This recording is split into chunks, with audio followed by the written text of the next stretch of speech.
Hi Mark, I'm Carol.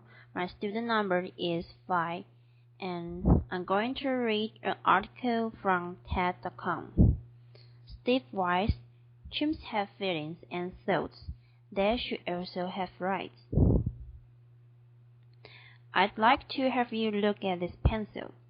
It's a thing. It's a legal thing.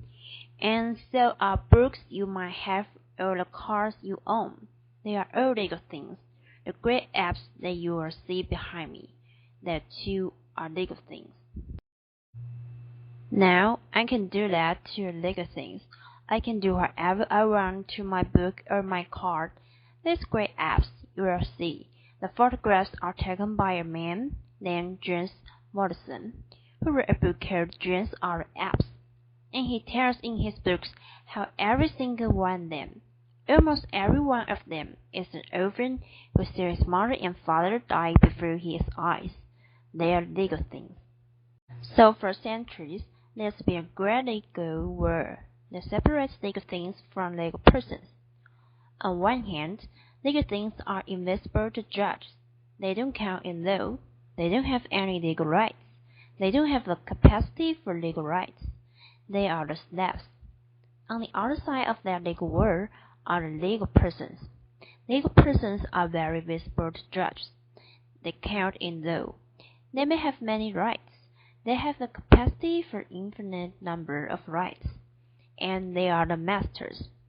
Right now, all non-human animals are legal things. All human beings are legal persons. But being human and being a legal person has never been, and is not today, synonymous with a legal person. Humans and legal persons are not synonymous. On the one side, there have been many human beings over the centuries who have been legal things. Slaves were legal things. Women, children were sometimes legal things. Indeed, a great deal of civil rights spread over the last century has been to punch a hole through the world and begin to feed these human things through the world and have them become legal persons. But alas, the hole has closed up. Now on the other side are legal persons, but let never only be limited to human beings. There are, for example, there are many legal persons who are not even alive. In the United States, we are aware of the fact that corporations are legal persons. In pre-independence India, a court held that a Hindu idol was a legal person, that a muscular was a legal person. In 2000, the Indian Supreme Court held that the holy books of the Sikh religion was a legal person, and in 2012, just recently, there was a treaty between the indigenous people of New Zealand and the Crown, in which it was agreed that a river was a legal person who owned its own riverbed. Now, I read Peter Singer's book in 1980, when I had full head of lush brown hair, and indeed I was moved by it, because I had become a lawyer, because I wanted to speak for the voiceless, defend the defenseless. And I never realized how voiceless and defenseless the trillions, billions of non-human animals are. And I began to work as an animal protection lawyer. And by 1985, I realized that I was trying to accomplish something that was literally impossible. The reason being that all of my clients, all the animals whose interests I was trying to defend, were legal things. They were invisible. It was not going to work, so I decided that the only thing that was going to work was their heads. And that some of them had to also be moved through a hole they could open up again in their world and begin feeding the appropriate non-human animals through that hole onto the other side of being legal persons. Now, at that time, there was very little known about or spoken about truly animal rights, about the idea of having legal personhood or legal rights for a non-human animal, and I knew it was going to take a long time. And so, in 1985, I figured that it would take about 30 years before we'd be able to even begin a strategic litigation, long-term campaign in order to be able to punch another hole through the wall. It turned out that I was pessimistic. It only took So what we had to do in order to begin was not only to write law review articles and teach classes, write books, but we had to then begin to get down to the nuts and bolts of how you legal catch that kind of case. So one of the first things we needed to do was figure out what a cause of action was. A legal cause of action. And legal cause of action is a vehicle that lawyers use to put their arguments in front of courts. It turns out there's a very interesting case that had occurred almost 250 years ago in London, called Somerset and Stewart, whereby a black slave had used the legal system and had moved from a legal thing to a legal person. I was so interested in it that I eventually wrote an entire book about it. James Somerset was an 8-year-old boy when he was kidnapped from West Africa. His survivor made the passage, and he was sold to a Scottish businessman named Charles Stewart in Virginia. Now, 20 years later, Stewart brought James Somerset to London, and after he got there, James decided he was going to escape. And so one of the first things he did was to get himself baptized, because he wanted to get a set of good godparents, because during 18th century slave, they knew that one of the major responsibilities of godfathers was to help you escape. And so in the fall of 1771, James Somerset had a confrontation with Charles Stewart. We don't know exactly what happened, but then James dropped out of sight. An enraged Charles Stewart then hired slave catchers to canvass the city of London, find him, bring him not back to Charles Stewart, but to a ship, the Anne and Mary. They was floating in London Harbour, and he was chained to the deck, and the ship was to sail for Jamaica, where James was to be sold in slave markets, and between the 3 to 5 years of life their slave had harvesting sugar cane in Jamaica. Well, now James' godparents sprang into action. They approached the most powerful judge, Lord Mansfield, who was chief judge of the Court of King's Bench, and they demand that he issue a common law writ of habeas corpus on behalf of James Somerset. Now, the common law is the kind of law that English-speaking judges can make when they are not convened in by statutes or constitutions. And a writ of habeas corpus is called a great writ, capital G, capital W, and it means to protect any of us who are detained against our will. A writ of habeas corpus is issued. The detainee is required to bring the detainee in and give a legal sufficient reason for depriving him of his bodily liberty. Well, Lord Mansfield had to make the decision right off the bat, because if James Somerset was a legal thing, he was not eligible for a writ of habeas corpus, only if he could be a legal person. So Lord Mansfield decided that he would assume, without deciding, that James Somerset was indeed a legal person, and he issued a writ of habeas corpus, and James' body was brought in by the captain of the ship. There were a series of hearings over the next 6 months. On June 22, 1772, Lord Mansfield said that slavery was so odious, and he used the word odious, that the common law would not support it, and he ordered James free.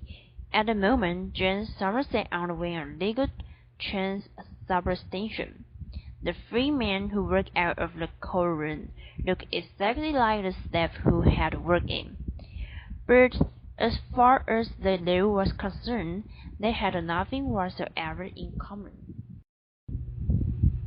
The next thing we did is that the Non-Human Rights Project, which I founded, then began to look at what kind of values and principles do we want to put before the judge. What values and principles did they imbibe with their mother's milk? Where the two in law school? Do they use every day? Do they believe what all they heard? And we choose liberty and equality. Now, liberty right is the kind of right to which you are entitled because of how you are put together, and a fundamental liberty right protects a fundamental interest, and the supreme interest in the common law are the rights to autonomy and self-determination. So they are so powerful that in a common law country, if you go to a hospital and you refuse life-saving medical treatment, a judge will not order it forced upon you, because they will respect your self-determination and your autonomy. Now, an equality right is the kind of right to which you are entitled, because you resemble someone else in a relevant way, and there's the relevant way. So if you are led, then because they have the rights, you are like them, you are entitled to the rights. Now, courts and legislatures draw lines all the time. Some are included, some are excluded, but you have to. At a bare minimum, you must. The line has to be a reasonable means to a legitimate end. And Non-Human Rights Project argues that drawing a line in order to instead an autonomous and self-determined being, like you're seeing behind me, that's a violation of equality. We then searched the reality jurisdictions. It took us 7 years to find a jurisdiction where we wanted to begin filing our first suit. We chose the state of New York. Then we decide upon who our plaintiffs are going to be. We decide upon chimpanzees, not just because Jane Goldberg was on our board of directors, but because that Jane and others have studied chimpanzee intensive for decades. We knew the extraordinary cognitive capability that they have, and they also resemble the kind that human beings have. And so we chose chimpanzees, and we began to then canvass the world to find experts in chimpanzee cognition. We found it in Japan, Sweden, Germany, Scotland, England, and the United States. And amongst them, there were 100 pages of affidavits in which they say out more than 40 ways in which their complex cognitive capability, either individually or together, owe at the art to autonomy and self-determination. Now this included, for example, that they were conscious, but they are also conscious that they are conscious. They know that they have a mind. They know that others have minds. They know they are individuals, and they can live. They understand they lived yesterday, and they will live tomorrow. They engage in mental time travel. They remember what happened yesterday. They can anticipate tomorrow, which is why it's so terrible to imprison chimpanzee, especially alone. It's a thing that we do to our worst criminals, and we do that to chimpanzees without even thinking about it. They have some kind of moral capacity. When they play economic games with human beings, they will spontaneously make fair offers, even when they are not required to do so. They are numerate, they understand numbers, they can do some simple math, they can engage in language or to stay out of the language wars. They are involved in intentional and referential communication, in which they pay attention to the attitude of those with whom they are speaking. They have culture. They have a material culture, a social culture. They have a symbolic culture. Scientists in the Thai forest in the Ivory Coast found chimpanzees who were using these rocks to smash open the incredibly hard holes for nuts. It takes a long time to learn how to do that, and they expect the area and they found out its material culture. This way of thinking, these rocks has passed down for at least 2,300 years through 225 chimpanzee generations. So now we need to find our chimpanzee. First, we found two of them in the state of New York. Both of them would die before we could even get our suits fired. Then we found Tommy. Tommy is a chimpanzee. You see him behind me. Tommy was a chimpanzee. We found him in the cage. We found him in a small room that was filled with cats in a larger warehouse structure on a user trailer lot in central New York. We found Kiko, who is partially deaf. Kiko was in the back of the Sam's storefront in Western Massachusetts. And we found Hercules and Leo. They are two young male chimpanzees who are being used for biomedical and anatomical research in Stony Brook. We found them. And so on the last week of December 2013, the Non-Human Rights Project filed these suits across the state of New York using the same common law reads of habeas corpus arguments that had been used with James Somerset. And we demanded that judges issue these common law reads of habeas corpus. We wanted the chimpanzees out, and we wanted them brought to save the chimps. A tremendous chimpanzee sanctuary in South Florida, which involves an artificial lake with 12 or 13 islands. There are 2 or 3 acres where 2,000 chimpanzees live on each of them, and these chimpanzees will then live the life of chimpanzee, with all the chimpanzees in an environment was as close to Africa as possible. Now, all these cases are still going on. We have not yet run into our real minefield. We should. This is a long-term strategy litigation campaign. We should end to court Winston Churchill that we view our cases is that they are not the end. They are not even the beginning of the end, but they are perhaps the end of the beginning. Thank you. Okay, I finished the reading. Thank you for listening, Mark.